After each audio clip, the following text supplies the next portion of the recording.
En la página 273. Vale. Hoy puede ser un gran día. Sí, señor. Ah, En el Falta punto champán, 5, ¿eh? el punto 5, las tornas cambiadas. ¿no? Sí. La ambivalencia de la emancipación en la nueva gran transformación. Recordemos que Polanyi nos decía que ante la mercantilización se produce siempre una reacción de protección social y que esa reacción de protección social puede ser ambivalente, ¿no? Puede ir por el lado de la derecha o puede ir por el lado de la izquierda, ¿no? Pero que en todo caso las sociedades no se dejan desintegrar por las buenas. Las sociedades no se dejan machacar por la mercantilización, por el dinero, por la compraventa, y de alguna manera reaccionan. Lo que pasa es que, bueno, reaccionan pues cada uno pues como puede, desde su experiencia vital. Y no va a reaccionar lo mismo el tendero que el campesino, que la mujer, que el militar, ¿no? Es decir, que el funcionario, es decir, son reacciones diferentes desde cada uno desde su posición vital. Y decía Nancy Fraser que compartiendo el argumento de Polanyi, por eso lo usa, compartiendo el argumento de Polanyi tenía un punto ciego.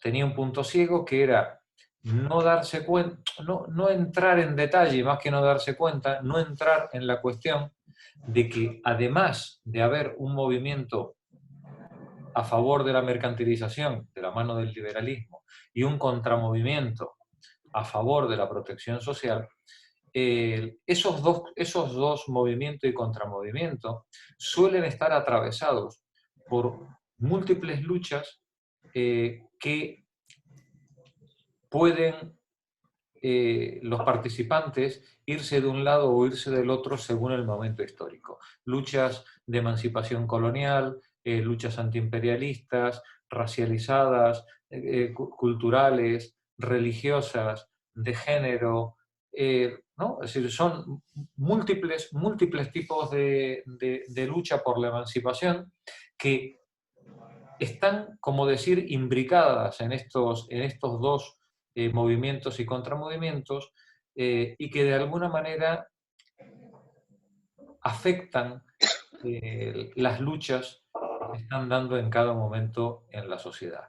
A veces estos contramovimientos van a hacer alianza con el sector mercantilizador, a veces estos contramovimientos van a hacer alianzas con el sector proteccionista o nacionalista, y en todo caso, nos dice Nancy Fraser, ninguno de los tres es reductible a los otros.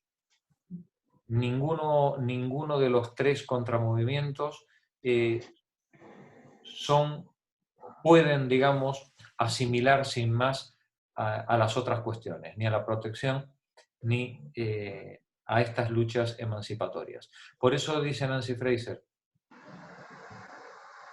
estas fluctuaciones o luchas dentro del capitalismo por la protección social o por la mercantilización necesitan un tercer pie para poder comprender la mecánica social, que son las luchas por la emancipación. Y nos dice en este punto, el punto 5, y esas luchas por la emancipación pueden ser ambivalentes. Pueden ser a veces luchas que se vayan del lado de la mercantilización, como puede ocurrir, por ejemplo, con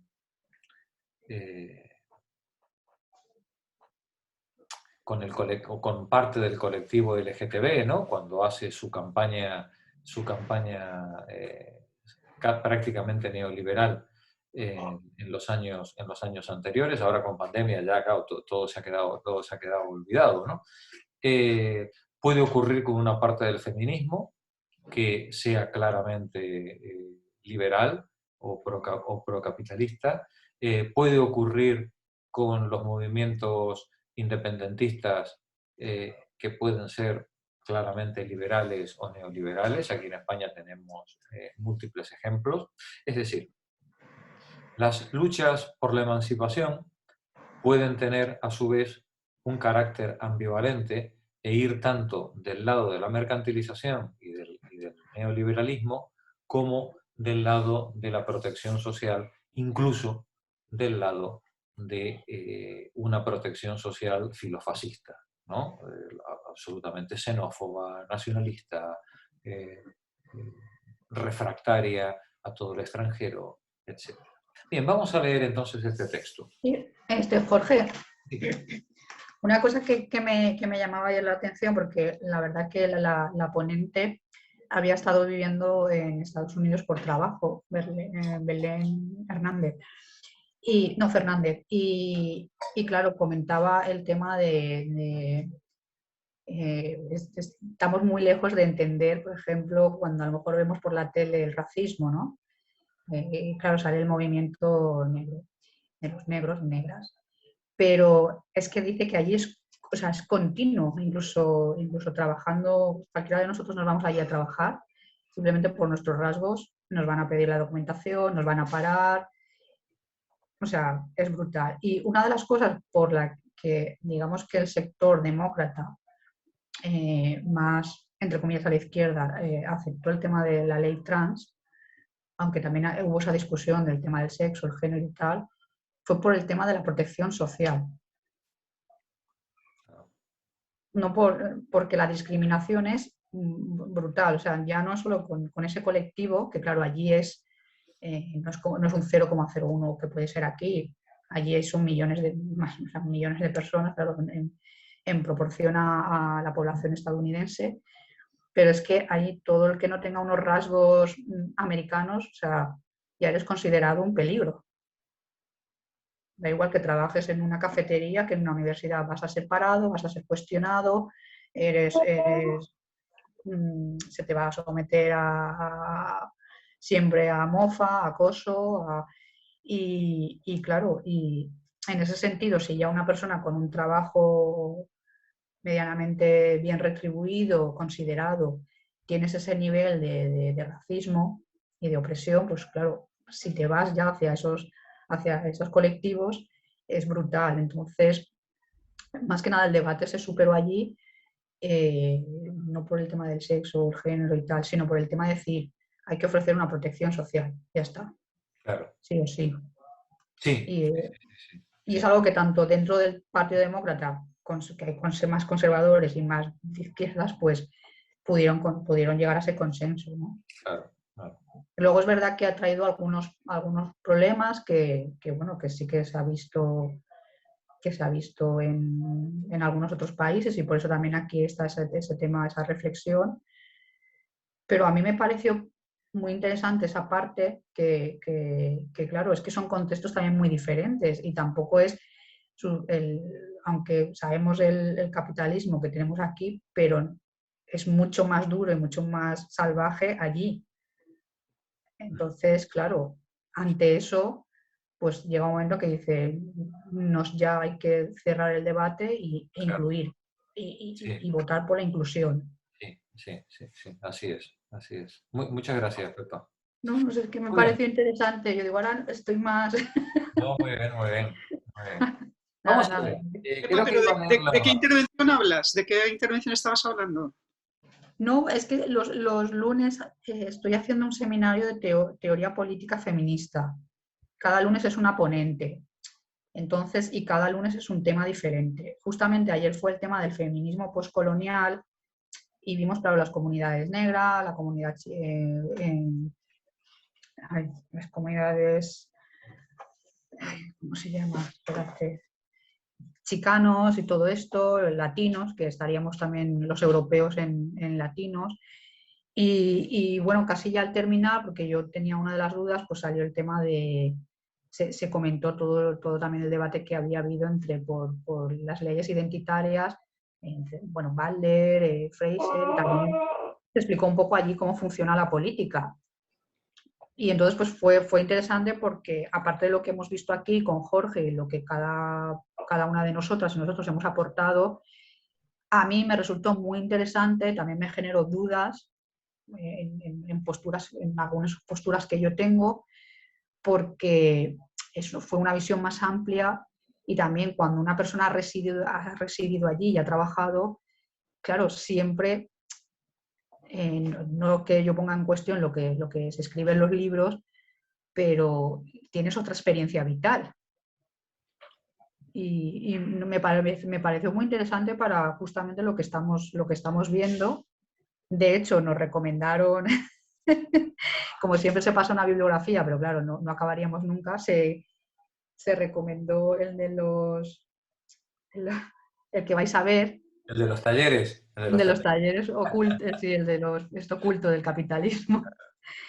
Y nada, y simplemente eso, que me acordé de vosotros, digo, ay, pues digo, no sé, me apetecía comentároslo, pero Pues haz propaganda en el grupo del seminario. sí, sí, yo lo he puesto, ¿eh? En el grupo de Telegram se lo he puesto. Ahí, ahí. Lo he puesto. Muy bien, muy bien. Ahí. Vale, gracias. Lorda, adelante. ¿Yo leo yo, dices? Adelante, Lorda, sí. Las tornas cambiadas. Las tornas cambiadas, la ambivalencia de la emancipación en la nueva gran transformación. Hasta aquí he estado usando el movimiento triple para explorar la ambivalencia de la protección social. Ahora, sin embargo, quiero cambiar las tornas y usar el movimiento triple para explorar las ambivalencias de la emancipación. Tras resaltar, por lo tanto, la necesidad de observar que los conflictos entre la mercantilización y la protección social están mediados por la emancipación, una mediación descuidada por Polanyi, quiero ahora rescatar la necesidad de contemplar los conflictos entre la protección y la emancipación como algo mediado por la mercantilización. Una mediación que, en mi opinión, ha sido descuidada por importantes corrientes del movimiento feminista. Es decir, resumiendo y traduciendo a Román Paladino, ¿no? Sí, por favor. ¿El movimiento emancipatorio es anticapitalista o no? ¿Vale? Sí, porque el movimiento emancipatorio puede ser simplemente anticolonial, pero para mantener la jerarquía de la minoría opresora dentro del país, ¿no? Por ejemplo, ¿no? Sí, hay muchos movimientos emancipadores que lo único que hacen es cambiar un amo por otro, solo se emancipa la cúpula dirigente, ¿no? O la clase social o la raza gobernante, ¿no? Pero no es una emancipación para toda la comunidad. Entonces, la pregunta que se hace Nancy Fraser es, ¿podemos analizar los movimientos emancipatorios desde su carácter universal o no? Si realmente es una emancipación para todos los miembros o solamente se está planteando para una minoría, para una secta o para un grupo, ¿vale? Adelante, Lorda. En este apartado paso a centrarme en la gran transformación de nuestro propio tiempo.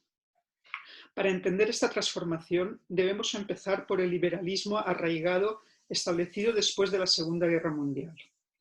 Sostenido por el marco regulador internacional conocido como Bretton Woods, el liberalismo arraigado abarca los estados del bienestar keynesianos del primer mundo y los estados desarrollistas del tercero. Desde la década de 1980, sin embargo, dichas soluciones han estado sometidas a la presión del neoliberalismo, que ha promovido un nuevo desarraigo de los mercados, provocando así la crisis capitalista más grave desde la Gran Depresión. Gracias, Lorda. Nos dice, tenemos dos momentos históricos, el de la Segunda Guerra Mundial hasta 1980 y de 1980 en adelante. Hasta 1980, ella llama a ese liberalismo arraigado. En palabras de Polanyi, veíamos la semana pasada, incrustado, embebido, un liberalismo controlado políticamente. El liberalismo de los años 50, 60, 70 es un liberalismo sometido al poder político. ¿Vale?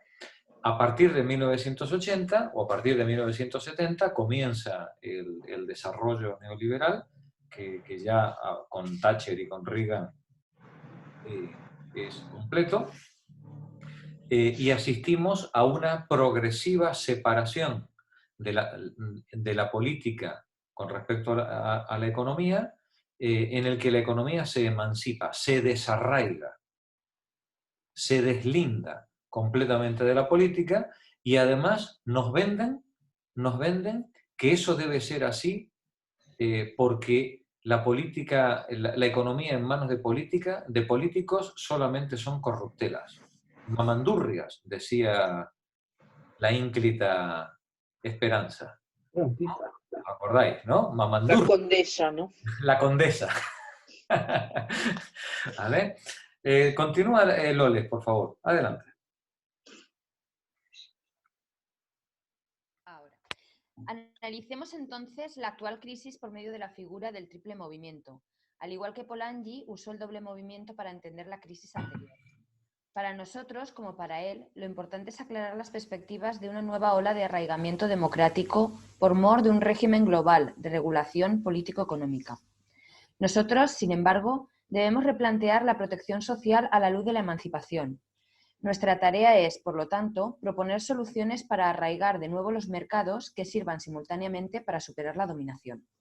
¿Podemos hacer una política que sujete a los mercados en aras, por mor, dice ella, de una profundización democrática, de una política emancipatoria? ¿Se puede sujetar los mercados a la política para mejorar las condiciones de emancipación? Adelante, Loles. Empiezo señalando que en nuestro tiempo cada punta del triple movimiento tiene celosos exponentes. La mercantilización está fervientemente defendida por los neoliberales. La protección social recibe diversos apoyos, algunos tentadores, otros no tanto.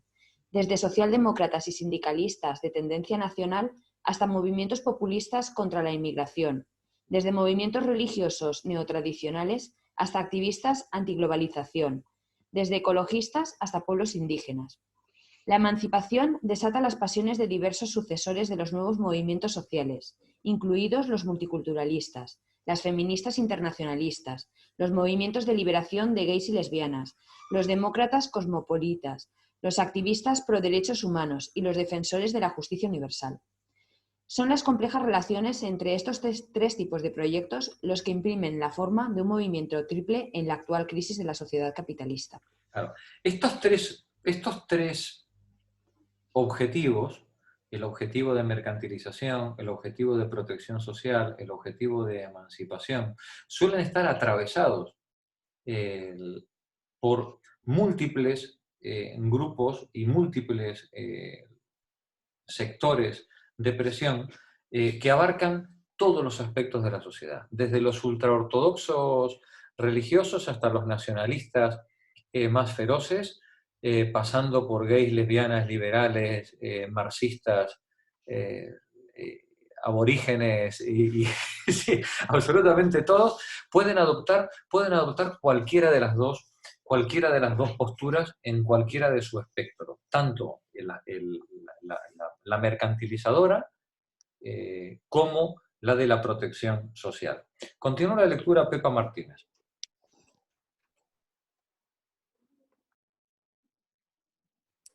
Considérese ahora la función de los proyectos emancipadores dentro de esta constelación. Al menos desde la década de 1960, dichos movimientos han criticado aspectos opresivos de la protección social en el liberalismo arraigado. Antes, los activistas de la nueva izquierda pusieron de manifiesto el carácter opresor de regímenes de bienestar burocráticamente organizados que privan de autonomía a sus supuestos beneficiarios. Los antiimperialistas desenmascararon de igual modo el carácter opresivo de las protecciones sociales del primer mundo, financiadas mediante un intercambio desigual que caía sobre los hombros de los pueblos excoloniales. Más recientemente, los multiculturalistas han revelado el carácter opresivo de las protecciones sociales basadas en autointerpretaciones de la mayoría religiosa o de la mayoría etnocultural, que penalizan a los miembros de los grupos minoritarios. Por último, y más importante para mis propósitos en este artículo, las feministas de segunda ola han puesto de manifiesto el carácter opresivo de las protecciones sociales basadas en jerarquías sexistas. Gracias, Pepa. Nos dice la autora, dice, desde 1960, al menos, Dice, los movimientos han criticado aspectos opresivos de la protección social en ese liberalismo arraigado. Ese liberalismo propio de la década del 50, 60, 70, tenía sistemas de protección social que para los movimientos emancipatorios de la época eran opresivos. ¿Cómo ha cambiado el cuento? Que ya nos gustaría hoy poder tener algunos mecanismos de protección social de esos que se consideraban opresivos, ¿no? ¿Cómo ha cambiado el cuento, ¿no? la cosa? Pero bueno, pero el hecho es que lo eran. El hecho es que eran opresivos y eran denunciados como opresivos. Otra cosa es que, como dijo Rajoy, me echaréis de menos, ¿no? Porque lo que venga después pues, haga que lo pasado acabe siendo deseable, ¿no? En comparación con eso. Y entonces nos pone varios ejemplos. Dice, antes los activistas de la nueva izquierda pusieron de manifiesto el carácter opresor de regímenes de bienestar burocráticamente organizados que privaban de autonomía a sus supuestos beneficiarios. ¿Os acordáis los capítulos primeros del libro?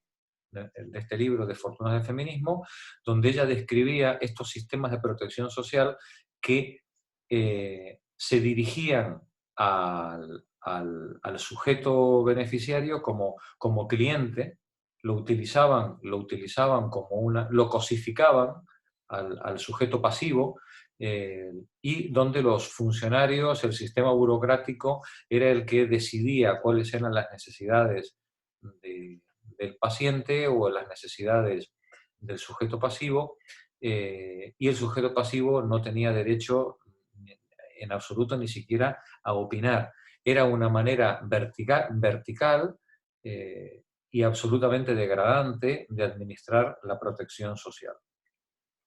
Luego, desde el punto de vista antiimperialista, nos dice, los antiimperialistas desenmascararon de igual modo el carácter opresivo de las protecciones sociales del primer mundo. Recordemos cómo sacaban pecho los países nórdicos y los países europeos, cómo sacaban pecho de su protección social en base al colonialismo impuesto en África o en los países donde tenían sus multinacionales trabajando, ¿no? Dice, el carácter opresivo de la protección social del primer mundo, financiadas mediante un intercambio desigual que caía sobre hombros de pueblos excoloniales, ¿no? Como Francia en África, pues, etcétera, etcétera. Más recientemente, los multiculturalistas, otro ejemplo, han revelado el carácter opresivo. Los multiculturalistas han revelado el carácter opresivo de protecciones sociales basadas en autointerpretaciones de la mayoría religiosa o de la mayoría etnocultural que penalizan a los miembros de grupos minoritarios. ¿Qué tipo de autointerpretaciones, a qué tipo de autointerpretaciones nos estamos refiriendo? Pues, por ejemplo, cuando el grupo mayoritario pertenece a una religión, por ejemplo la católica, ¿no?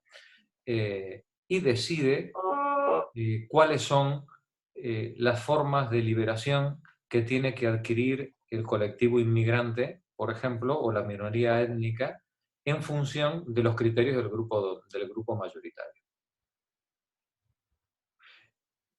Un ejemplo complicado, por ejemplo, es el del velo, ¿no? Pues el del velo, para nosotros, para nuestra cultura, es un símbolo de sumisión, un símbolo de poder patriarcal sobre las mujeres, y en función del velo, pues nosotros tenemos nuestra discusión al respecto del velo en los espacios públicos, en los colegios, etcétera, etcétera, etcétera, etcétera. Claro, cuando a lo mejor desde el punto de vista de la minoría religiosa o cultural, el velo a lo mejor pues tiene otra concepción, y ellos a lo mejor ven como opresivo y degradante pues cosas como los tacones, por ejemplo, ¿no? de las mujeres, o los corsés, ¿no? O los sujetadores con aro, ¿no? Es decir, hay tantas cuestiones que una minoría externa puede ver opresiva en nuestra cultura, pero claro, que nosotros tenemos normalizada y no somos conscientes, ¿no?, de esos elementos opresivos. Pero sin embargo nosotros le imponemos desde nuestra mayoría, le imponemos a la minoría, desde esa, dice Nancy Fraser, autointerpretación, ¿no?, imponemos los criterios de emancipación para esas minorías. Sé que lo que estoy diciendo es muy polémico, simplemente, y además sabéis que mi postura al respecto cuál es perfectamente, no creo que no hay duda, pero bueno, creo que hay que hacerle justicia al tema porque creo que el asunto es importante. Independientemente de los ejemplos. Las mayorías suelen imponer la normatividad y la legitimidad a las minorías. Cuando lo que se impone desde la mayoría a la minoría es el criterio de emancipación, se puede dar la paradoja de que la minoría lo viva como una opresión. ¿Vale? Este es uno de los ejemplos que nos pone Nancy Fraser. Y por último, y más importante para mis propósitos en este artículo, las feministas de segunda ola han puesto de manifiesto el carácter opresivo de las protecciones sociales basadas, por ejemplo, en jerarquías sexistas. ¿Cuál es? Pues una clásica, el salario familiar. El salario familiar es una jerarquía sexista que coloca a la mujer bajo la férula del marido. Bien, pues ahí tenemos una protección social que, como es de carácter sexista, impide el movimiento emancipatorio de la mujer, o le pone palos en las ruedas, ¿no? Vamos a continuar la lectura. Pepa, el siguiente párrafo, por favor.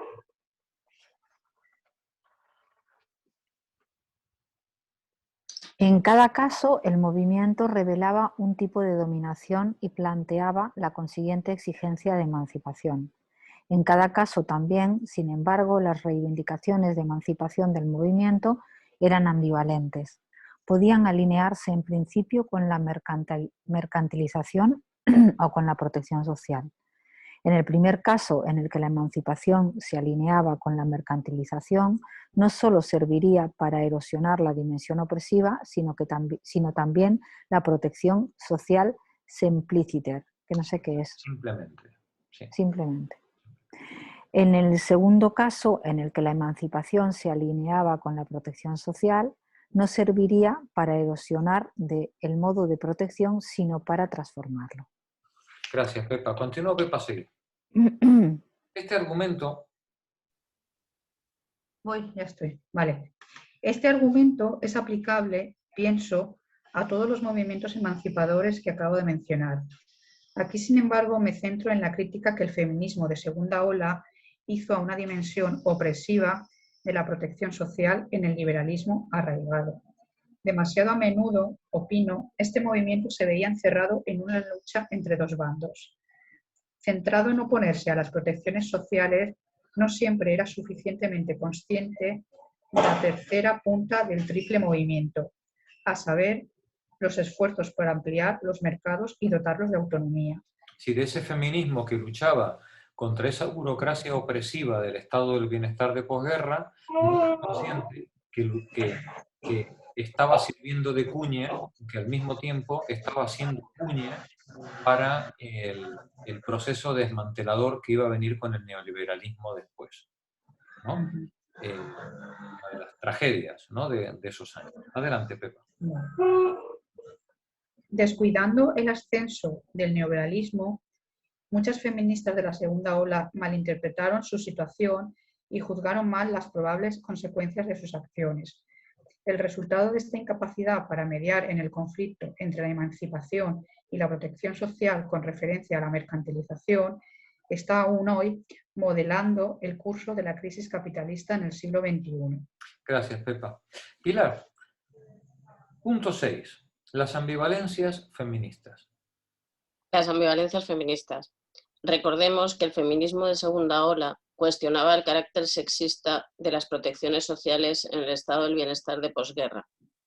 En Estados Unidos, esto significaba poner de manifiesto las connotaciones de género de un sistema dividido entre asistencia social estigmatizada para mujeres y niños, por una parte, y seguridad social respetable para los considerados trabajadores, por otra. En Europa significaba revelar una jerarquía androcéntrica similar en la división entre las pensiones de las madres y los derechos sociales ligados al trabajo asalariado. Es decir, tenemos dos ejemplos aquí de protección social.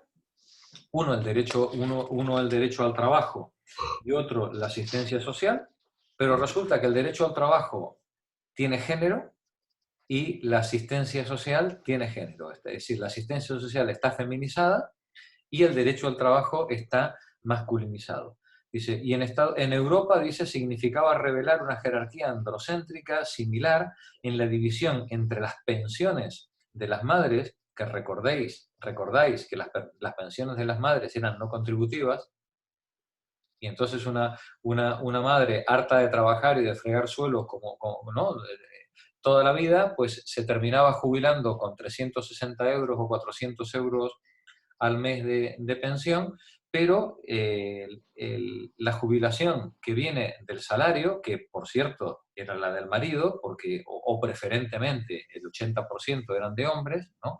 Esos eran de 1.000 euros en adelante, porque para eso habían cotizado toda la vida, ¿no? Entonces vemos cómo un mecanismo de protección social puede ser fuertemente segregador, ¿no? En el sentido, en este caso, pues de agraviar por género a sus beneficiarios. Podría haberlo hecho por raza también, ¿no? Podría haberlo hecho ¿Por qué no? Sí, bueno, sí, por dar ideas, ¿no? Podría haberlo hecho por religión, no, pero lo hace por género, ¿no? Es curioso cómo la protección social en el estado del bienestar, tan liberté, igualité y fraternité, ¿no?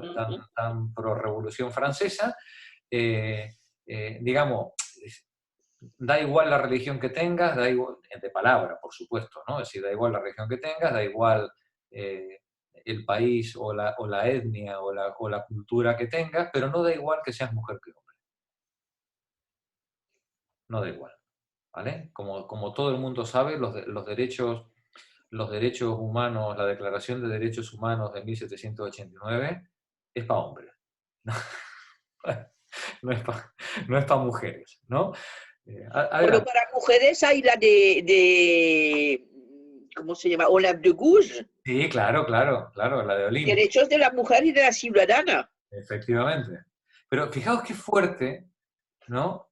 Que Sí. de Bush tuviera que redactar la declaración, ¿no? Para poder integrar a las mujeres dentro de la Declaración de Derechos. Eso demuestra que las mujeres de la época eran perfectamente conscientes. Claro. De lo que estaba ocurriendo, ¿no? Y Perfecto. además Pero acabó... fíjate, Jorge, es más grave aún porque aquí en España existe lo de las pensiones militares que las heredan las hijas solteras o cuando quedan viudas. Si estás en el convento es distinto, esa es la perpetuidad, porque además de ser mujer soltera estás en el convento, pero ahora cuando una hermana se queda viuda, se comparte la pensión, siempre mujeres, estamos hablando militar. Pero entonces, ¿quieres decir que las monjas que se han casado con Dios no les quitan la pensión? No, yo tengo un caso familiar muy cercano que cuando el padre, que era militar en la época franquista, por supuesto, y era una buena pensión con todos los emolumentos, iba íntegra al convento. Si te casas con un jornalero lo pierdes, pero si te casas con Dios no. No. Y cuando esta señora, esta monja muere, entonces, primero una viuda reclama la media pensión, luego, y así sucesivamente, siempre mujeres, y que sean viudas o solteras. Claro, viudas o solteras, claro. Esto estamos hablando de nuestro ejército español. Hombre. Muy bien. Estaba leyendo Pilar, ¿no? Adelante, Pilar. En ambos casos, las feministas percibían vestigios de un esquema social más antiguo, heredado de antes de la guerra y conocido como salario familiar. Ese esquema ideaba al ciudadano típico ideal como un proveedor y hombre con familia, cuyo salario era el principal, si no el único. Si no el único soporte, aquí sobre la coma, sino el único soporte económico de esta. Sí. Y con una esposa cuyos salarios eran, de tenerlos, complementarios.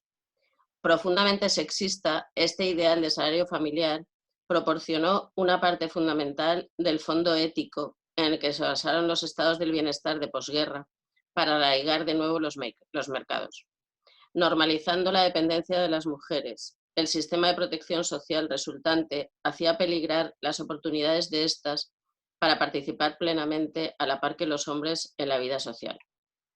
Al institucionalizar las concepciones androcéntricas de la familia y el trabajo, naturalizaba la jerarquía de género y la eliminaba de la protesta política.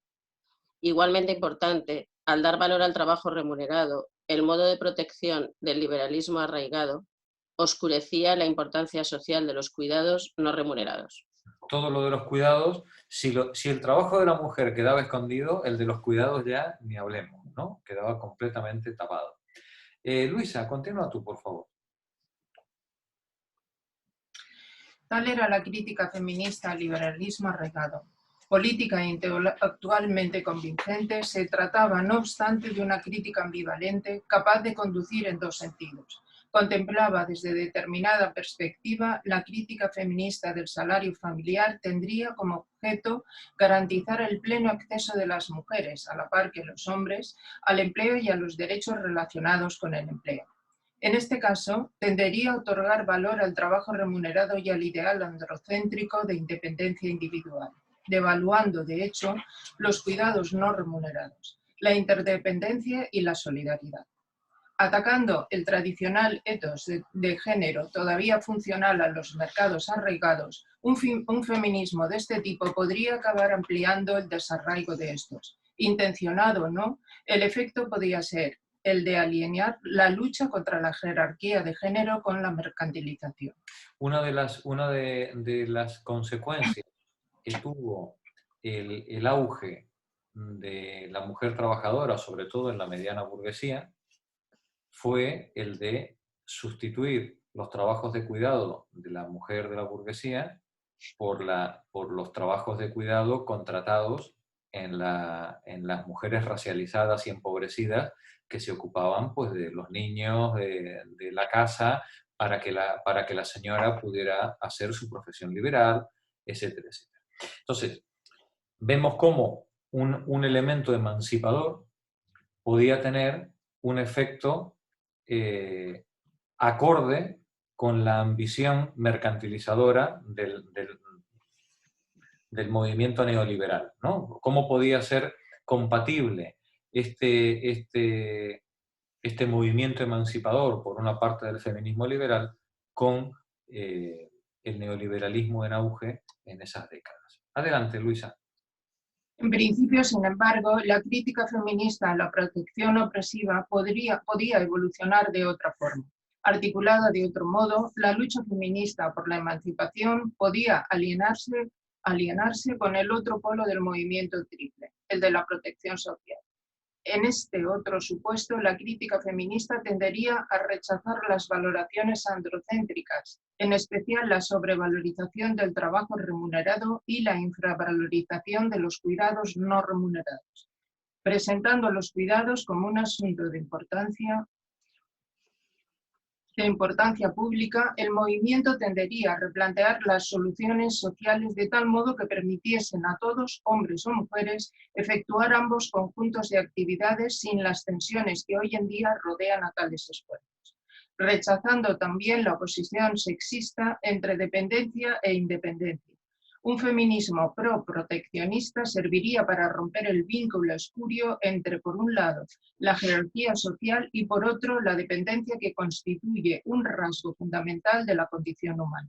Valorando la solidaridad y la interdependencia, la crítica no ayudaría a disolver las protecciones sociales, sino a transformarlas. Entonces, estaríamos hablando, teníamos por un lado una crítica feminista que podía irse del lado de la mercantilización y de romper ese techo de cristal para una minoría selecta de mujeres a costa de racializar y feminizar y precarizar los cuidados. Y tenemos otra vertiente de la crítica feminista que podría ir en la línea de mejorar la protección social y sobre todo de sustituir la subcontratación de los cuidados por un reparto de los cuidados, en el que el modelo familiar sea el modelo de dos cuidadores y no el modelo de un proveedor o de dos proveedores. No, los cuidados son una responsabilidad, ¿no? Y en la medida en la que son una responsabilidad, tú no puedes, bueno, sí los puedes subcontratar, pero en todo caso si se va a subcontratar, tiene que ser dentro de un pacto social en el que esa subcontratación no se traduzca en una precarización, feminización y racialización de las tareas que nadie quiere acometer. Entonces, digamos, esa crítica feminista podría tener dos variantes, una neoliberal y una en busca, efectivamente, del reparto de tareas, del reparto de trabajos y una organización de la producción que permita ese reparto de trabajos. Por ejemplo, la licencia por paternidad. Que la licencia por paternidad, sabéis que es un derecho, y como es un derecho, lo coge siempre la mujer, ¿no? Es decir, prácticamente siempre. Claro, como es un derecho, ¿no? Pues lo coge casi siempre la mujer, ¿no? Claro, la crítica feminista de esta corriente nos diría, no señor, el permiso de paternidad no puede ser un derecho, es una obligación. Eso no. Es una obligación. Y es una obligación que se lo tomen los dos igual. Porque el trabajo de los dos y la carrera profesional de los dos es igual de importante. Claro. Y la atención que el niño necesita es igual de importante que la tenga del padre y de la madre. Lo que Eso no pasa es es un que derecho, ¿no? Lo que pasa es que en el tema de la crianza y los cuidados todavía está, o sea, ahí hay muchísimo trabajo porque primero, es verdad que tal y como está el empleo de precarizado, casi que con un sueldo no vives. Entonces las personas bueno, las familias monoparentales, claro, lo tienen bastante crudo, pero las parejas, da igual si son heterosexuales o homosexuales, que se aportan los dos sueldos, que básicamente con uno se paga a lo mejor el piso, el alquiler o la hipoteca, con llenar la nevera y 4 cosas más, pero siempre sigue recayendo, es verdad, en el tema de la mujer. De hecho, en esto de lo que anunció ayer el Ministerio de Igualdad, ahora no recuerdo exactamente el nombre, casualmente todos los comentarios de crítica eran de mujeres, de que querían que lo que querían era quedarse en casa y porque tenía que ir un cuidador o una cuidadora, que ella lo que quería era quedarse en casa y que estuviera remunerado el cuidado, sobre todo por no perderse las etapas del niño o de la niña. Pero es que no había, ya sé que la red social no es el reflejo de todo, de la sociedad, es una parte, ¿no? Pero me refiero es que no había ni un solo comentario de un hombre que dijera, oye, pues yo me quiero quedar en casa, o yo esto lo veo bien, o no lo veo bien, o hay que matizar. O sea, que siempre totalmente recae, o sea, las mujeres se dan por aludidas en lugar de verlo, bueno, puedes verlo como una ayuda o como eso, como menos independencia, pero se quejaban sobre todo de eso, es decir, yo prefiero estar en mi casa y que me paguen a estar en un puesto de trabajo precarizado y que venga un cuidador o cuidadora que no conozco de nada y, pues bueno, que sobre todo la crítica estaba en eso, pero era asumida por las mujeres. Yo no vi ni una sola voz masculina. Este debate permanece, ¿eh? Y es el debate que a mí siempre me preocupa, esa postura de la maternidad, cómo recae, y además que es una mujer, como tú quien dice, yo si me dieran a elegir, yo me quedo. Pero desde ese punto de vista nunca se va a romper ningún techo. ¿Qué os parece la frase esta que oyéndoos se me viene a la cabeza? ¿Qué os parece una frase que dice así, los hombres se benefician del patriarcado, pero quienes lo reproducen son las mujeres? No lo sé.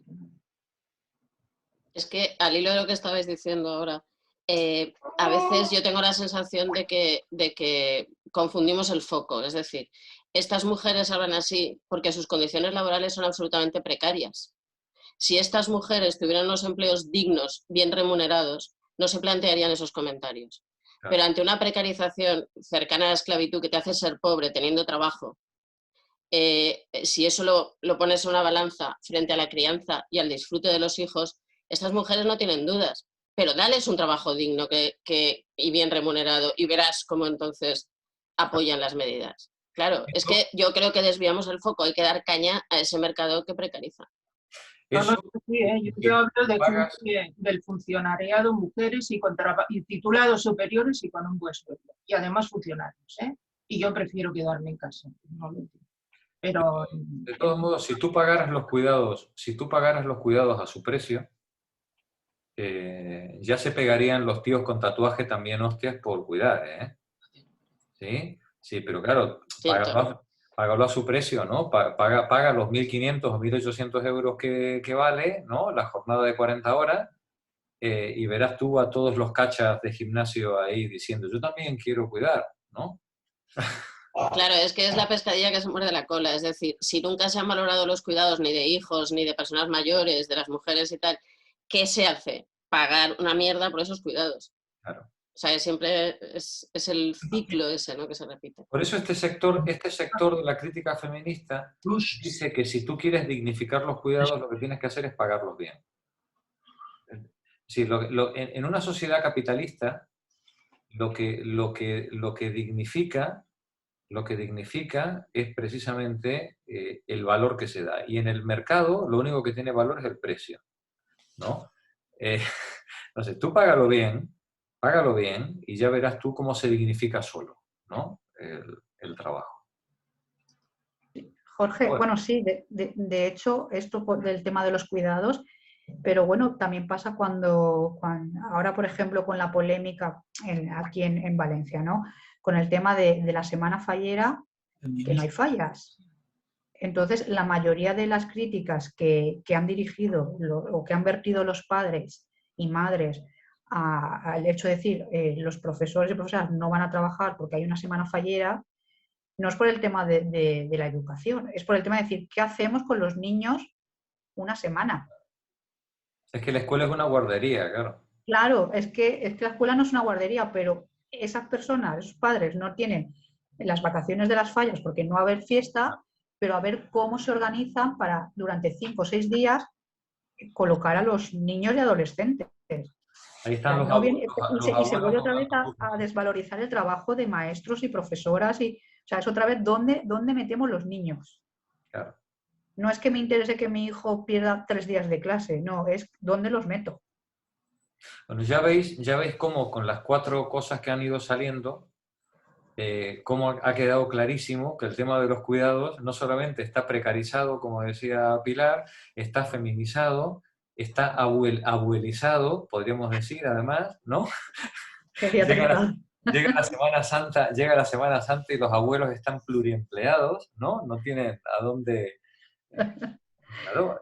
Sí. Claro. Además, los pobres dicen, casi que mis hijos que vengan a comer a casa me dan más trabajo que no vengan. O sea, prefiero hacerles un tupper que vengan aquí, porque luego todo el tema de la comida, fregar, o sea, organizarse, comprar, son las abuelas. Eso queda para las abuelas, claro. Pepa, mi madre, yo vivo en la misma calle que mis padres, cerquísima. Y cosa que a mi madre le encantó cuando yo me compré el piso, por supuesto. Y mi madre siempre nos dice que le demos la faena que sea, que ella lo hace de corazón y con gusto. Mi madre dejó de trabajar cuando yo tenía 6 meses para ocuparse de mí y desde entonces lo ha hecho. Y yo soy quien soy, tengo lo que tengo por eso y mi hermana también.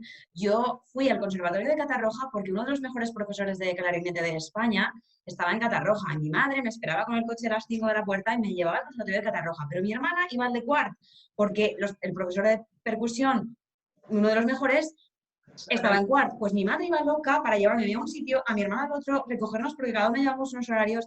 Pues mi madre hoy en día, pese a que bueno, obviamente les hemos agradecido y se lo agradeceremos eternamente, pero mientras le hemos hecho ver que ella ha dado su vida, o sea, ella no ha hecho nada en su vida por ella misma para que mi hermana y yo lo tengamos todo, y mi padre, por supuesto, también, ella sigue diciendo que le da igual, que lo volvería a hacer y que lo ha hecho a gusto y que tengamos hijos, que mi hermana y yo no queremos ninguna, que tengamos hijos, que ella los lleva arriba abajo y que hará lo mismo y que le da igual, que vayamos a casa, que lo del fregar que tú dices, Pepa, que da igual, que a ella le da más gusto fregar 6 platos que fregar 2.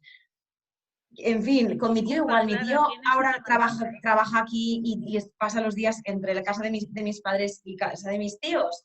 Y mi madre se lo hace todo.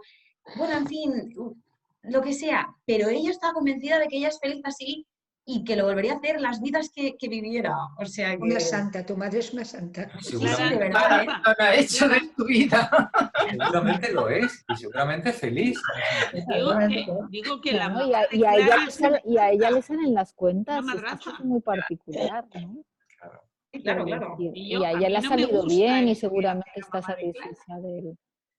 Y para ella, que mi hermana y yo no queramos tener hijos, porque ahora yo le digo, mamá, digo, es que si yo tengo un hijo, es que se acaba mi vida, para dedicársela a otro ser.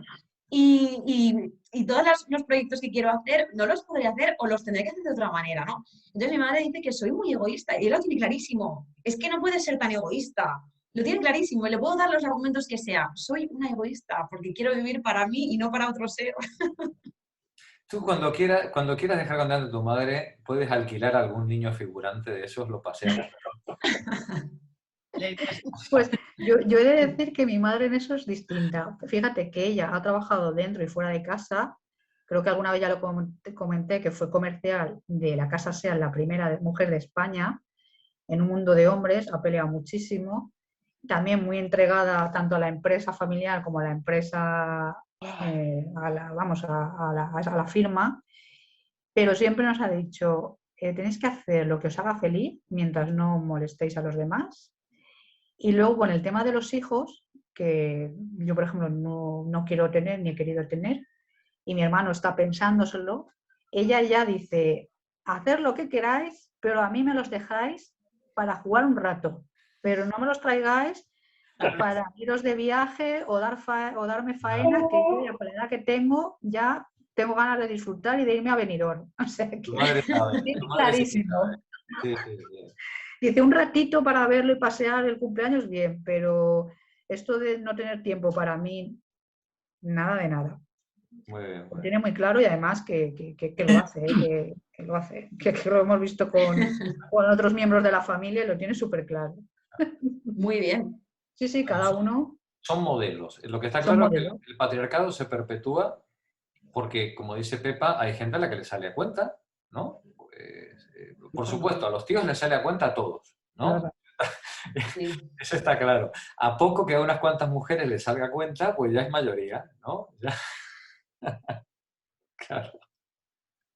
Es que el tema tiene mala... En fin, es difícil, es un asunto difícil, ¿no? Porque efectivamente hay mucha gente a la que le sale a cuenta. Hombre, a mí me ha salido a cuenta toda la vida, me sigue saliendo. Claro. Mi madre sigue viniendo a mi casa cuando estoy trabajando y necesito, y viene el fontanero, yo qué sé. Claro. Me recoge las botas del zapatero porque yo estoy trabajando. O sea, a mí me sale a cuenta y a mi padre y a mi hermana y a mi tío, al que se lo hace todo ahora. Claro que nos sale a cuenta. Déjame el teléfono de tu madre. Te lo doy, Jorge, te lo doy. Que no te preocupes, que te lo hará lo que haga falta. Ay, ¿dónde estábamos, chicas? Jorge, No, lo pero siento, el mío ¿sabes no una te lo voy a dar. observación? A ver, una observación clara. ¿Sabes una observación que ya, si tú vivieses a 2 kilómetros o 3 de tu madre, posiblemente esa relación no sería posible? Claro. Ya. A ver, Julián, es que si hubierais visto la alegría de mi madre cuando yo dije que me iba a comprar este piso, Claro. mi madre, sí, porque así cuando tengas hijos, yo te los puedo recoger y llevarlos al colegio y todo. Vamos. Te lo deja caer, ¿no? Te lo deja caer. Y desde que hay coronavirus, claro, yo ahora solamente los veo con mascarilla y por la calle, no voy a su casa. Pero, claro, ya lo pasa mal, porque yo ya no voy a comer con ellos. Ya solo fría 2 platos y no 3. O sea que Es verdad, Julián, que pues que apenas me he ido de casa, pero no. Muy bien. Pero bueno. ¿Quién estaba leyendo ahora? Estaba Luisa. ¿Estabas leyendo tú? José María, hazte cargo. No, era el feminismo. El feminismo de segunda ola abarcó, de hecho, ambas orientaciones. En su mayoría, las feministas denominadas liberales y radicales gravitaron hacia la mercantilización, mientras que las feministas socialistas y las de color tenían más probabilidades de asociarse con fuerzas favorables a la protección social. En el primer caso, el alienamiento no siempre fue voluntario. No todas las feministas liberales y radicales pretendían de manera consciente sustituir el salario familiar por la familia con dos proveedores. Pero al no situar su lucha por la emancipación en el contexto del triple movimiento, pudieron acabar apoyando inadvertidamente a las fuerzas que pretendían desarraigar y liberalizar los mercados. Cuando las feministas liberales proponían la independencia por medio del salario y que tanto el hombre como la mujer pudieran aportar, pudieran ser proveedores, no estaban hablando de dividir el salario familiar por dos y precarizar a ambas partes. Ese no era el objetivo, ¿no? El objetivo era que ambos pudieran tener una vida independiente de forma conjunta, ¿no? Pero no precarizarse ambos para... pero, sin embargo, el neoliberalismo tenía otra agenda y iba hacia la precarización de todos los salarios, no solamente del varón proveedor, ¿no? Adelante, José María. Las feministas cuyos intereses coincidían con las fuerzas proteccionistas tendían a captar de manera intuitiva la lógica del triple movimiento. A menudo eran conscientes de que su lucha por la emancipación se entrecruzaba con otra lucha, entre la protección y la liberalización. Situándose en un juego a tres bandas, intentaron no apoyar a las fuerzas de la mercantilización, aun oponiéndose enérgicamente a las protecciones opresivas. Gracias, José María. Paco, continúa tú, por favor.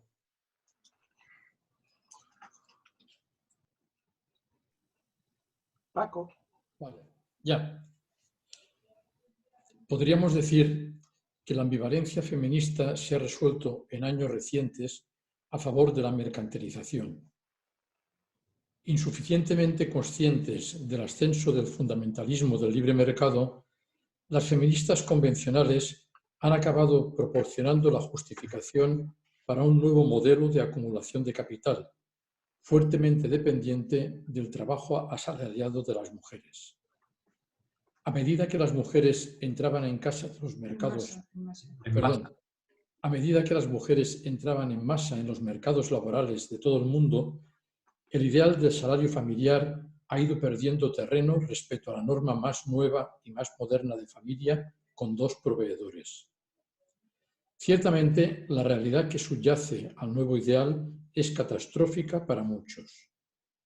Niveles salariales deprimidos, menor seguridad laboral, descenso del nivel de vida, rápido ascenso del número de horas trabajadas por familia para obtener los salarios y exacerbación del doble turno, ahora a menudo triple o cuádruple turno. Pero el neoliberalismo esconde sus saqueos bajo un velo encantador y carismático. Invocando la crítica feminista al salario familiar, promete la liberación mediante el trabajo asalariado al servicio del capital. Claro, si quieres puedes, en un call center, ¿no? Si trabajas en un call center 60 horas a la semana por 600 euros, ¿no? Y te vas a emancipar, ¿no? Adelante, Paco. Las ideas feministas impregnan claramente la experiencia de los cuadros femeninos de las clases medias profesionales, decididos a romper el techo de cristal. Igualmente, sin embargo, prestan un mayor significado y un argumento moral a las luchas cotidianas de millones de trabajadoras temporales a tiempo parcial, trabajadoras de servicios mal remunerados, empleadas domésticas, trabajadoras de sexo, migrantes, trabajadoras de zonas de libre comercio y solicitantes de microcréditos, que no solo buscan ingresos y seguridad, sino también dignidad, mejora de su propia situación y liberación frente a la autoridad tradicional. En ambos casos, el sueño de la emancipación de las mujeres va unido al motor de la acumulación de capital. La crítica del feminismo al salario familiar ha asumido de ese modo la valencia mercantilizadora. En otro tiempo capaz de alinearse con la protección social, en la actualidad ayuda cada vez más a intensificar la valoración del trabajo remunerado propia del neoliberalismo. Gracias, Paco. Mercedes, continúa tú, por favor. 7. 7.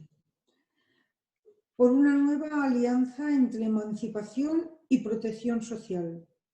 ¿Qué deberíamos concluir de este análisis? Ciertamente no que el feminismo de segunda ola ha fracasado sin más. No que sea el culpable del triunfo del neoliberalismo. Ciertamente no que las luchas por la emancipación sean inherentemente problemáticas, destinadas ya siempre a ser recuperadas por los proyectos mercantilizadores. Concluyo, por el contrario, que quienes pretendemos emancipar a las mujeres de la jerarquía de género hemos de ser más conscientes de que operamos en un terreno también poblado por las fuerzas de la mercantilización. Ante todo, necesitamos tener en cuenta la ambivalencia inherente de la emancipación, su capacidad para avanzar en dos direcciones: aliarse con las fuerzas de la mercantilización o con las que promueven la protección social. Solo apreciando esta ambivalencia y anticipando sus potenciales efectos indeseados, lograremos emprender una reflexión política colectiva respecto a cómo podríamos resolverlo mejor.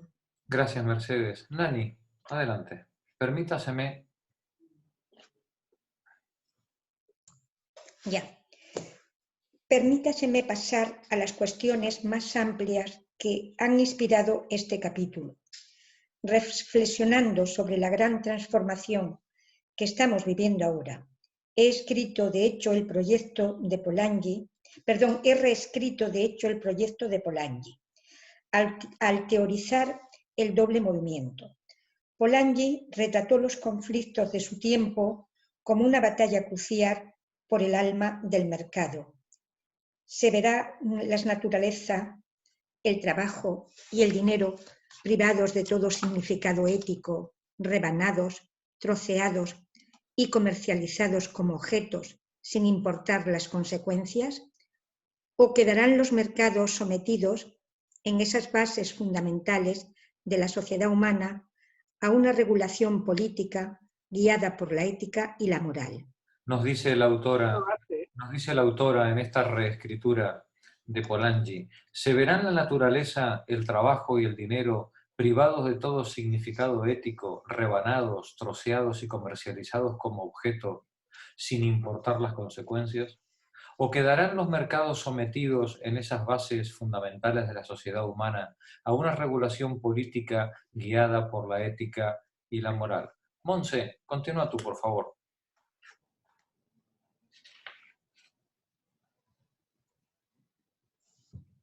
Esa batalla sigue siendo en el siglo XXI tan acuciante como siempre, pero el movimiento triple la sitúa bajo una luz más potente, como atravesada por otras dos grandes batallas de importancia crucial.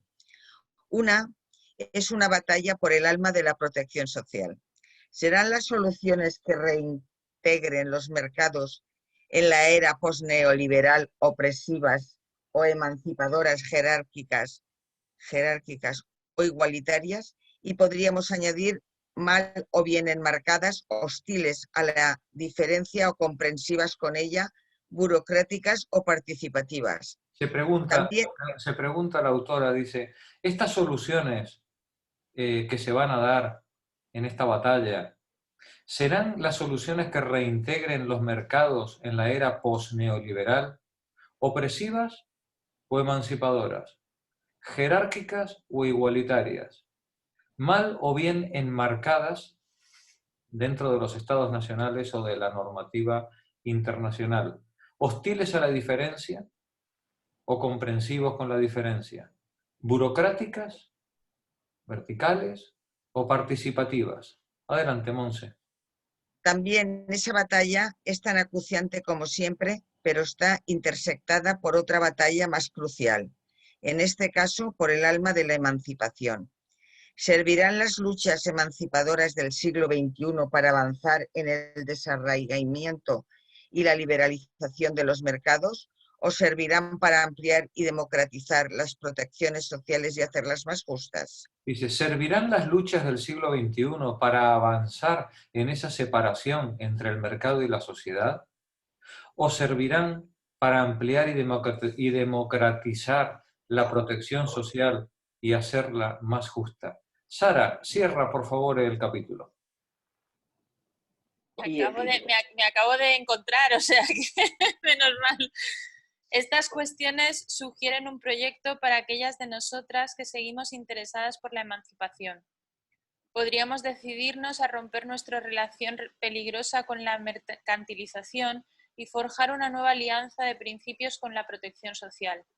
Al realinear los polos del triple movimiento, podríamos integrar nuestro viejo interés por la no dominación con los intereses legítimos por la solidaridad y la seguridad social, sin descuidar la importancia de la libertad negativa. Asumiendo una interpretación más amplia de la justicia social, dicho proyecto serviría al mismo tiempo para honrar las conclusiones de Polanyi y remediar sus fallos. Bueno, hemos acabado. Buena, compañera. Muy bien, muy bien, muy bien.